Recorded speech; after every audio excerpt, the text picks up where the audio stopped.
Hey, going down the road to a piece of property in northeast Louisiana over in Tensall Parish to meet a surveyor. It's a great recreational track, and going to meet the surveyor to have some campsites divided up to just be able to add a lot of value to this place. It's a real large track, and the decision was made to probably sell it in smaller pieces as opposed to the large track. You bring more buyers into the market doing it that way, so that was the decision. And like I've said 100 times, anytime you can put a campsite on a recreational track, especially a premium hunting recreation track like this one is, the better it'll be. So the surveyor is gonna I'm gonna have him divide this little piece up. There's probably 6 or 8 acres in it. I'm gonna have him divide it up in 5 campsites, about 1.25 acres, 1.5 acres a piece, and there's already water and electricity there.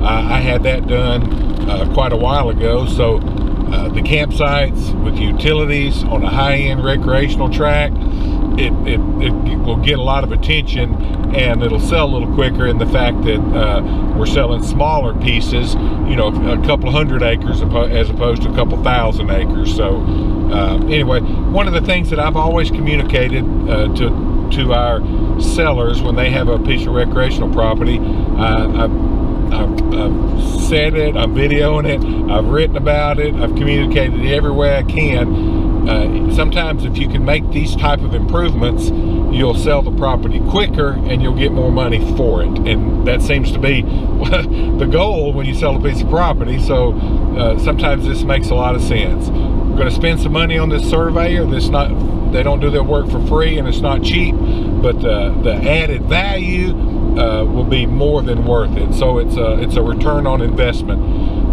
Anyway, give some thought to how you can improve a piece of property. Sometimes it's adding a campsite and utilities like we're doing on this recreational track. Other times it's just simply having a bulldozer come and do a few days work, making some trails, making some roads, fixing some existing roads, putting crossings in on creeks and ditches, putting small bridges in, putting pit blinds in if it's a good duck track.